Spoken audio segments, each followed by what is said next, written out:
down and relax and put the emergency start.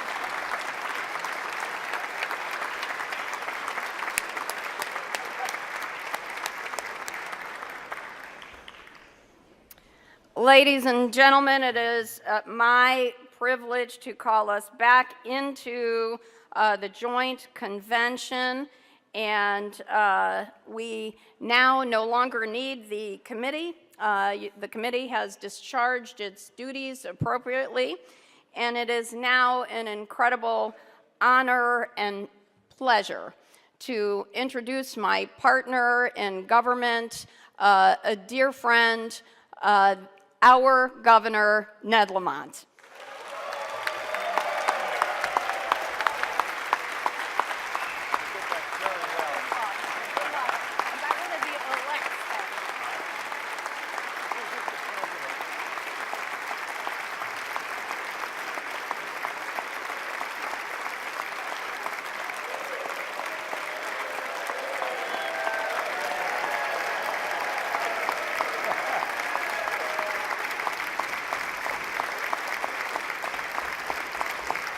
We keep this bipartisan goodwill going, we're going to get a lot done. Mr. President, Mr. Speaker, Senator Fasano, Representative Claridis, my fellow state officials, members of the General Assembly and the judicial branch, Lieutenant Governor Bysowitz, honored guests, and people of the great state of Connecticut. Thank you for welcoming me to the room where it happens. I'm especially proud to be here with my family, Annie, Emily, Lindsay, Teddy. Sometimes it gets pretty feisty at the Lamont dinner table, but we're all in it together, and we're not shy. And at the end of the day, I feel the same way about the people of the great state of Connecticut. And you're my extended family, and we're all in it together. I want to say to Dan Malloy, many thanks for your decades of public service. And to Nancy Wyman, you're not going far. We're going to keep you pretty busy. And where's George Jepson? I thought you were down here somewhere. Yeah.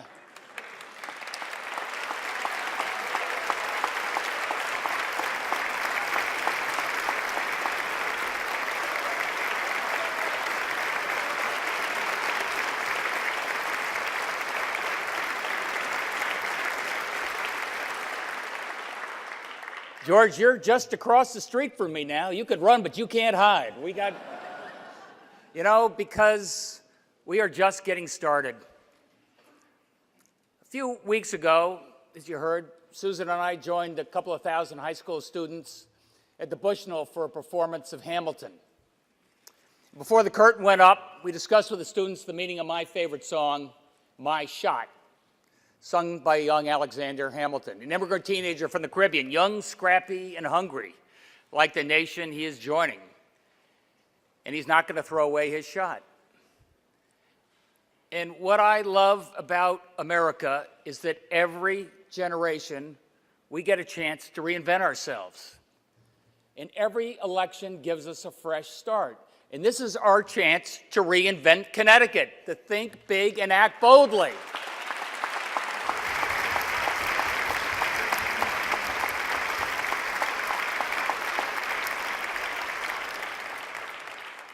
And Connecticut has always been the state where it happens. We are an inventive state. We shaped the defense industry with the invention of the world's first submarine in Old Saybrook. No, I thought you knew your history. Then we reinvented it with the first nuclear submarine in, now you got it. We revolutionized multiple industries through the invention of rubber that could withstand cold and heat. We did that in, there you go. We redefined the workplace with the invention of the portable typewriter in Stamford. You guys you're reading the teleprompter. That doesn't impress anybody.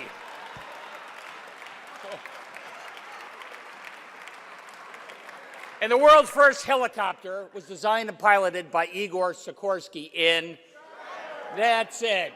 And a century later, Sikorsky's factory is still there. An electric boat remains the largest submarine manufacturer in the world. And they are two of Connecticut's largest employers.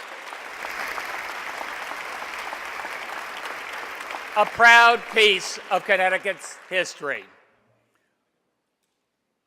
But over the last generation, Connecticut's entrepreneurial zip has slipped a bit. We're no longer a place that is viewed as hospitable or encouraging the new businesses. Connecticut, it's time to return to our inventive and entrepreneurial roots.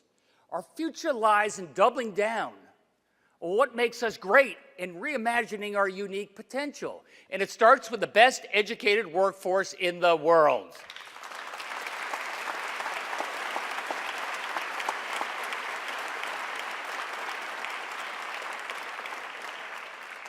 Look, I always go visit our schools because that's where I get a look at the future. My first stop is often in Bridgeport at Harding High School, where I helped out many years ago as a volunteer, and whose band just helped lead our parade up here to the state capitol. Their old high school was pretty beat. But you should have seen the excitement in the eyes of those kids and their parents and their teachers just a few months ago on opening day at the new Harding High School.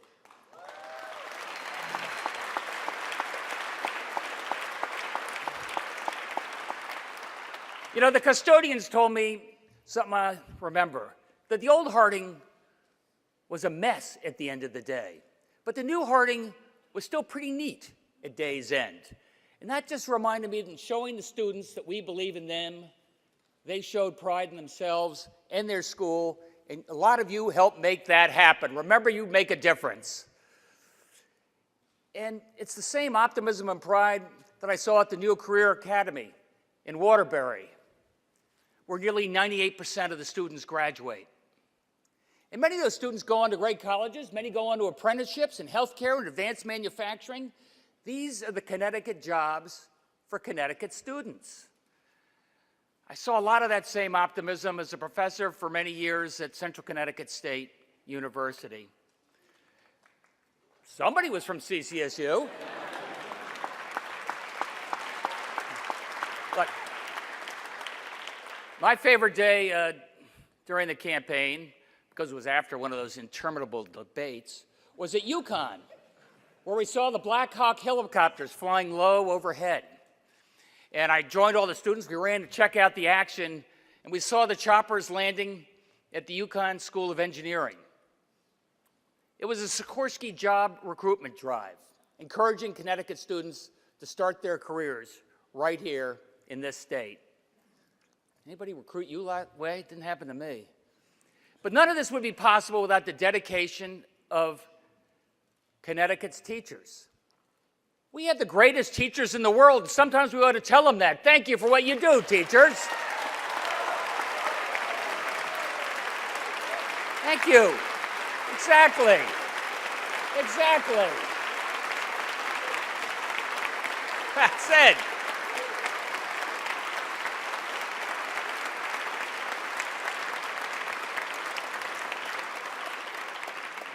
Because, you know, Connecticut, we don't have silicon, we don't have natural gas, but we've always had the best trained, the most educated, the most productive, the most entrepreneurial workforce in the world. That is our strategic advantage, and it's more important in the 21st century than ever before.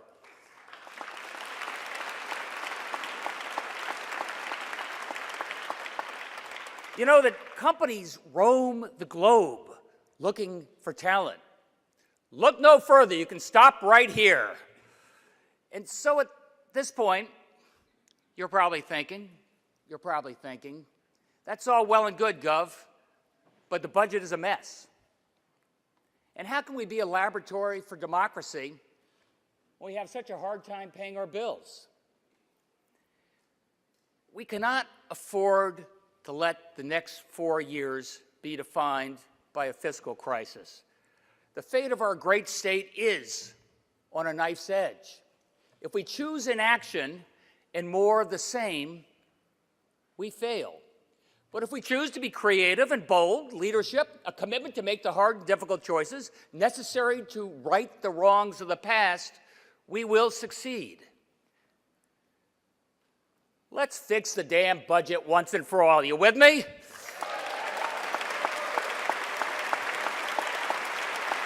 Thank you.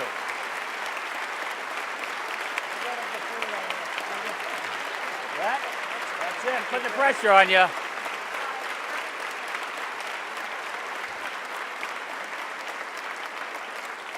So here's the deal. In 6 weeks, I present you with a budget, which is in balance, not just for a year, but for the foreseeable future, so that mayors and selectmen and business and labor leaders, teachers and police officers know what to expect. And together we will deliver on what we say, a budget on time, honestly balanced. And however, I want to be clear, no more funny math, no more budgetary gamesmanship. And I come from the world of small business, where at the end of the month, the numbers have to add up, or the lights can go out. And don't tell me you hear from some consultant there's $1 billion in easy spending cuts. I'll say, show me the money, or I show you the door.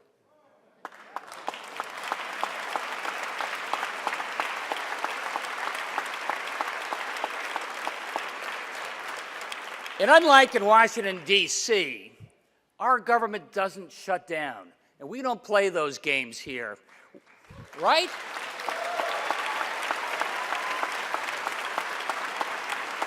We can't tell students that school is closed today. The police and fire departments can't say, we'll respond to that call another time. We can't tell the most vulnerable that their services that they depend upon, maybe they'll reopen later in the year. We don't do that. We don't do that.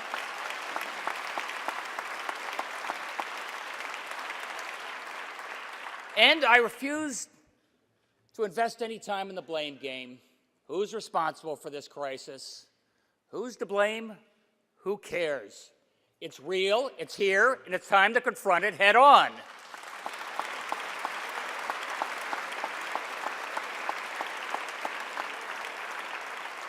And one last thing, please don't tell me you've done your share and now it's somebody else's turn. It's all of our turns.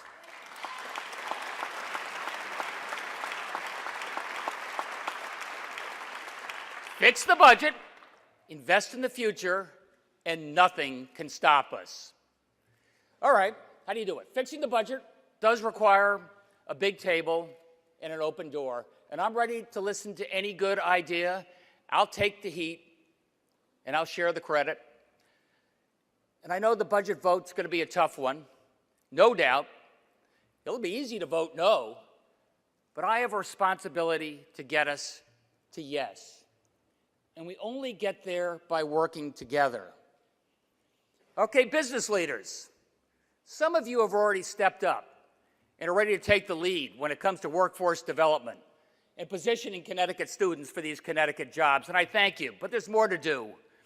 And I thank my Business Advisory Council, some of whom are here, which is already reaching out to new companies, which may be a great fit for the state of Connecticut. Thank you.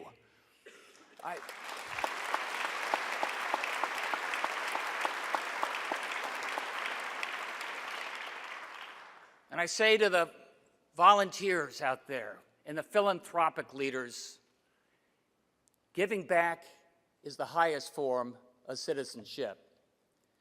Ask what you can do for your state. I'm excited by your willingness to invest in our future, and I am looking forward to great things ahead. More on that to come. Thank you.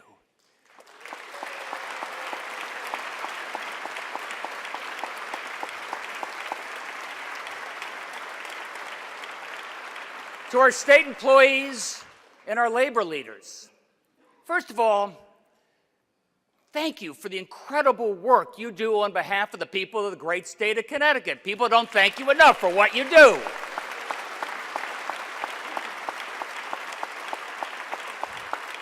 And I'm a strong believer in labor and the right to organize and collective bargaining.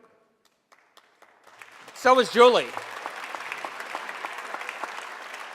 But now is our time to show that collective bargaining works in tough times as well as good times.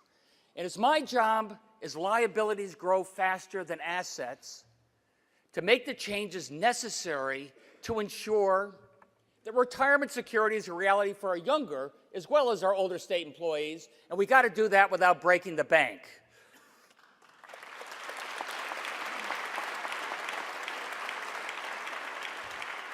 And mayors and first selectmen, nothing will compromise your feisty independence. I heard that. But so many services and back office functions can be delivered at a much lower cost and much more efficiently if they're operated on a shared or regional basis. We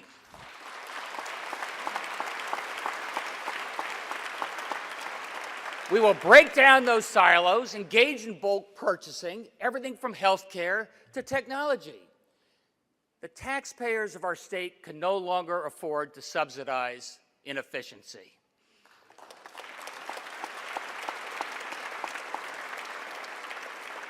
So Connecticut is the land of steady habits, and we will return to the habits which made us such a great economic powerhouse a generation ago. But we also need to change the game and create new habits that capitalize on our strengths. Our great state is strategically located between two super cities. And we need to harness our highly educated workforce and create a new Connecticut for tomorrow. And how do we do this? I'll be focusing on 4 priorities. First, I'm going to take the lead investing in the first all-digital government. I'll reverse engineer every transaction from the taxpayer's shoes. The entry point to eConnecticut will be through a digital front door, a one-stop shop for everything our citizen needs. We will be online, not in the line.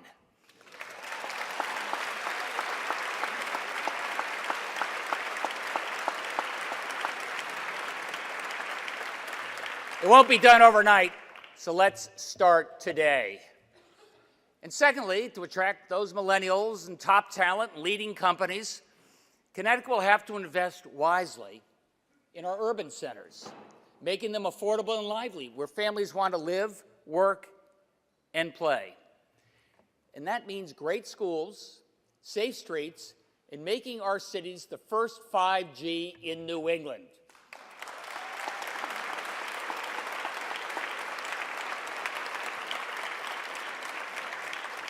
The telecommunications companies are ready to start building. Let's harness that excitement. And by the way, let's get Wi-Fi access to all of our local town squares. That's something we can do.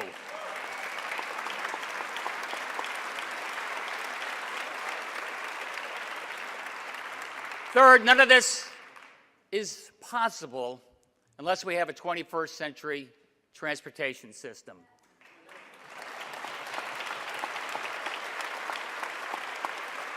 When the Merritt Parkway opened in 1940, it wasn't uncommon for people to pull over to the side of the road and picnic. It was so beautiful.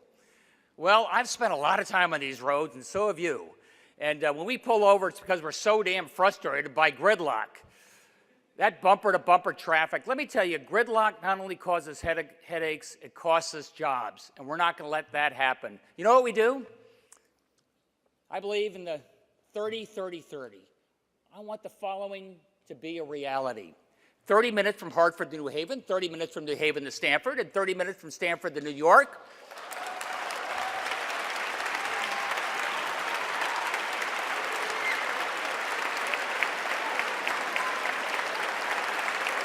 That's right.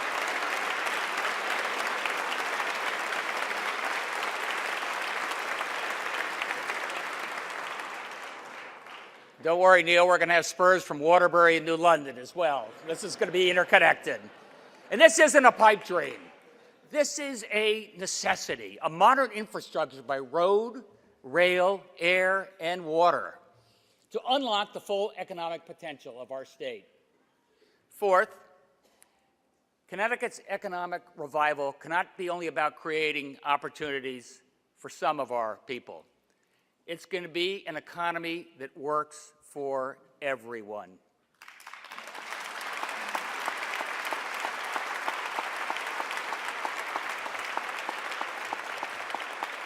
We will bring our workforce into the 21st century, closely aligning it with job training, starting with STEM and coding in K through 12, access to higher education, VOTEC and apprenticeships, good paying jobs for our Connecticut students. That also means bringing not just the workforce into the 21st century, but we're bringing the workplace into the 21st century.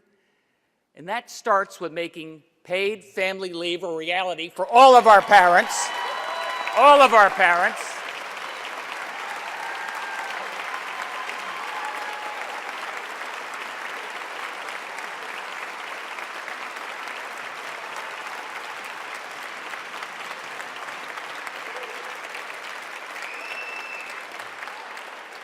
For all of our parents, they don't have to choose between the child they love and the job they need.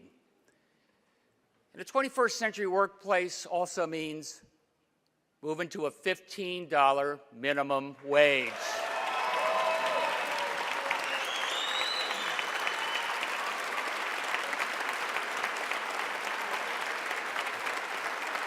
We will.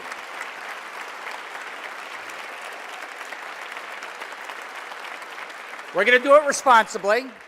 We're going to do it over time, but so that those same parents can afford to be able to provide for their children and still have a little time left over to actually see their children. We're going to get that done. Okay. One of the first governors that comes from the world of business. I think I know how to get this done. I'm going to be hyper-focused on job creation, and my primary objective is to get this economy moving again.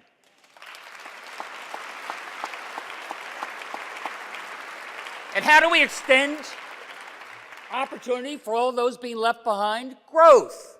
What's the long-term fix to our budget? Growth. How do we attract the next generation of talent to Connecticut? Growth.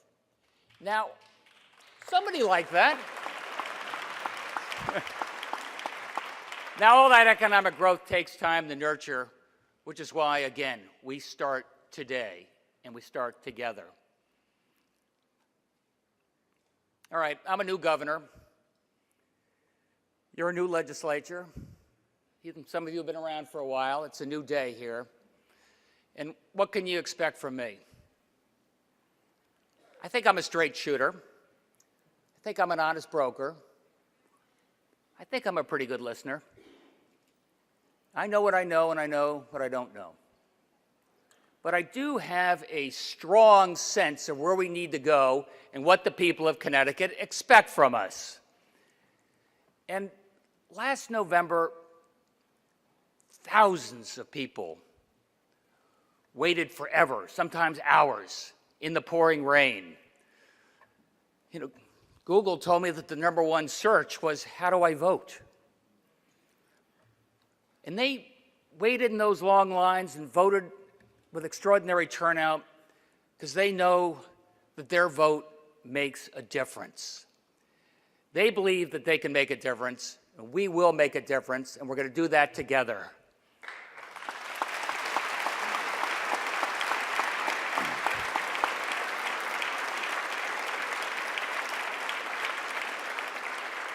So let's work together and produce a budget for the people that doesn't borrow from the future, but invests in the future. And like those kids from Harding High who believed in themselves, I believe in Connecticut, and you're here because you believe in Connecticut. Let's get Connecticut growing again.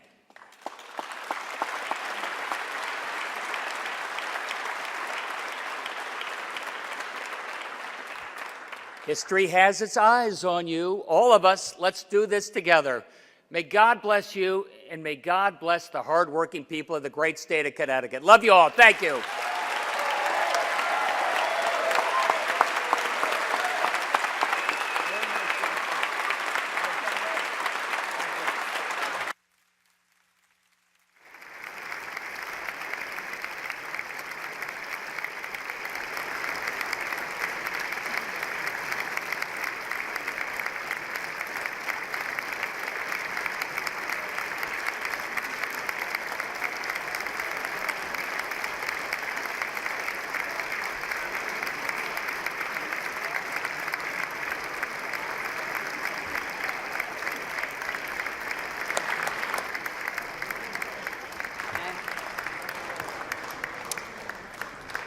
Thank you, Governor Lamont.